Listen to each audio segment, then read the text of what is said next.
आज आपका बिजनेस पैसे नहीं बना रहा है, which is okay, which is a reality. लेकिन यूनिट इकोनॉमिक्स हेल्दी होना चाहिए। आप आज से ये कंपनी 10 साल के बाद कहां देख रहे हैं? क्या 100 करोड़ पे देख रहे हैं? और अगर आप उसके बेसिस पे फंड रेज कर रहे हैं, so you hold a dominance in the market, you can earn lot of money. आपकी वैल्यूएशन क्या है?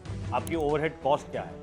यूनिट इकोनॉमिक्स क्या है? We should be very confident about what are our numbers. लेकिन I can add more value, but I need royalty. Now understand why investor is asking for royalty.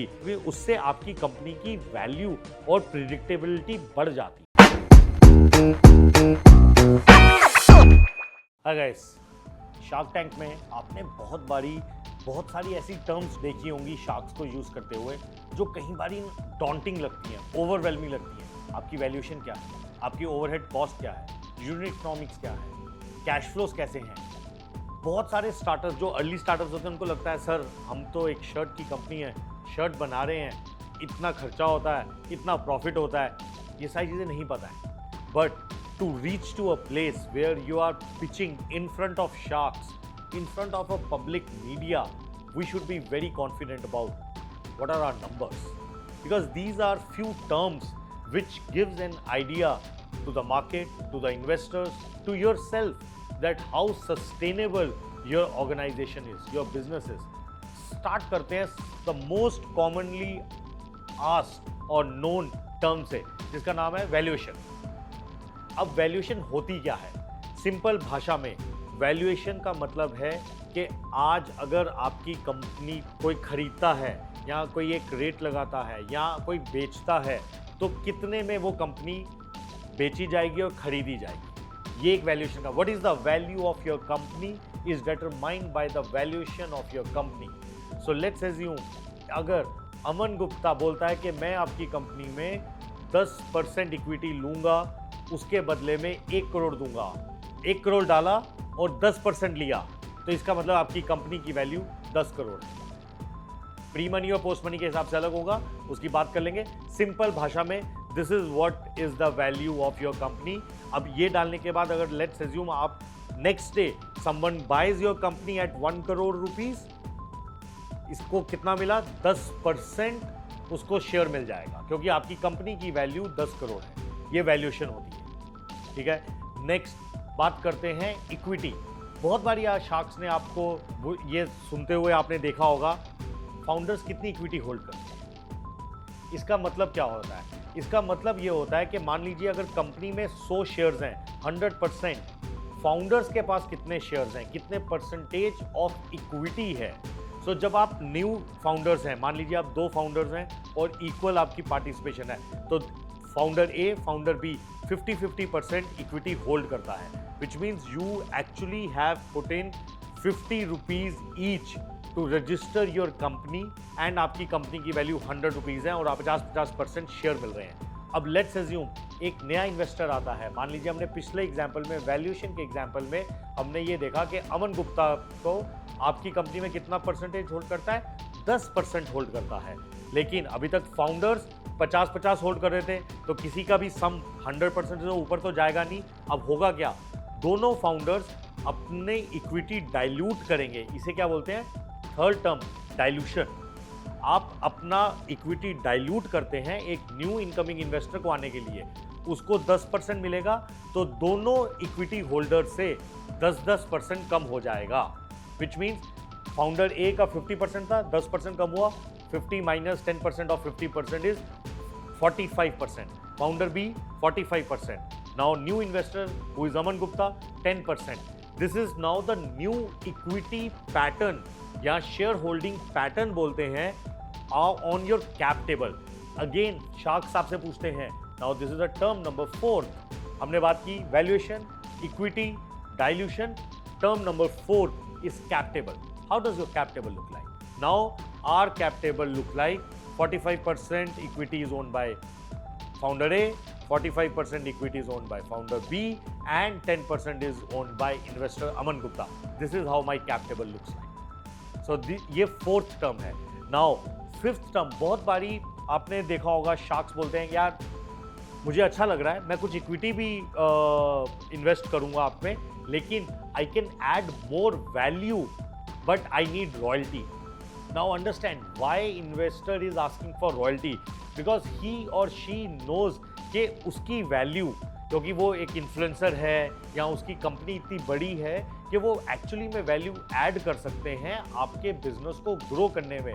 तो वो कहते हैं कि जब भी आप 100 रुपए का प्रोडक्ट बेचेंगे मुझे 2% रॉयल्टी चाहिए। इसका मतलब नाउ हेंस फॉरवर्ड वो आपकी कंपनी में apart from the financial money जो डाल रहे हैं, वो नॉलेज, वो नेटवर्क, वो सब कुछ आपके साथ शेयर कर रहे हैं और उसके बदले में वो 2% रॉयल्टी चाहते हैं। ये ध्यान रख लीजिए जब भी आप रॉयल्टी की डील करते हैं कि ये परपेचुइटी की डील है या शॉर्ट टर्म है, 1 साल, 6 महीने, 2 साल है।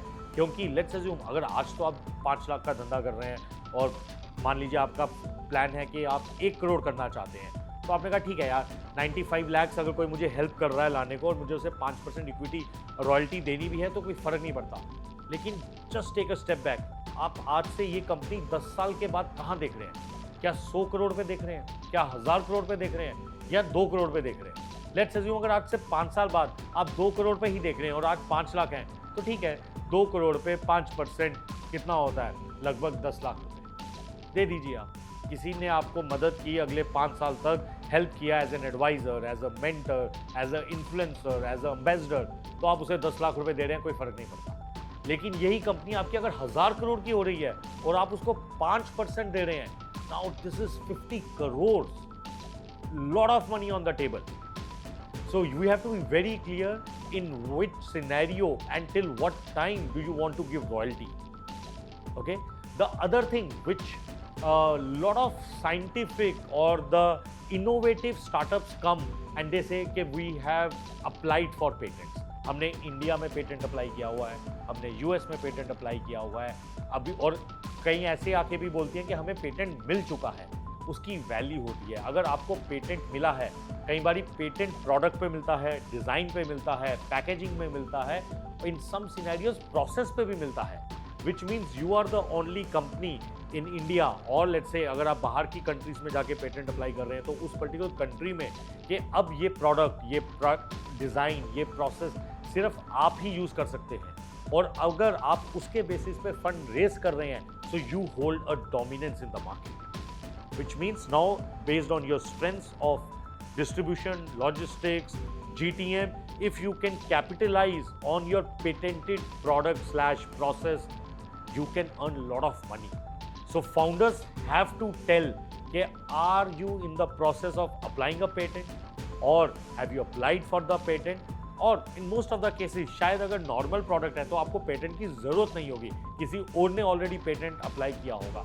बट फाउंडर्स के लिए ये जानना और उसको कम्युनिकेट करना न्यू इन्वेस्टर्स के लिए बहुत अच्छी बात है, क्योंकि उससे आपकी कंपनी की वैल्यू और प्रिडिक्टेबिलिटी बढ़ जाती है। और इससे जुड़ते हुए एक टर्म की बात करते हैं, यूनिट इकोनॉमिक्स। देखिए, शायद ऐसा हो सकता है कि आज आपकी कंपनी, आज आपका बिजनेस पैसे नहीं बना रहा है, which is okay, which is a reality, okay, because आपने प्रोडक्ट में, आपने डिज़ाइन में, आपने एक्विजिशन में पैसा लगाया है, लेकिन यूनिट इकोनॉमिक्स हेल्दी होना चाहिए। यूनिट इकोनॉमिक का मतलब क्या है? यूनिट इकोनॉमिक का मतलब है एक प्रोडक्ट को बनाने में कितना खर्चा आता है, उस प्रोडक्ट को बेचने में, सर्विस करने में कितने खर्चा आता है, और आप कस्टमर से कितना रेवेन्यू लेते हैं। सो मान लीजिए आप पानी बनाने के डिस्ट्रीब्यूशन में हैं, पानी बनाते हैं, पैकेजिंग वाटर बिजनेस में है।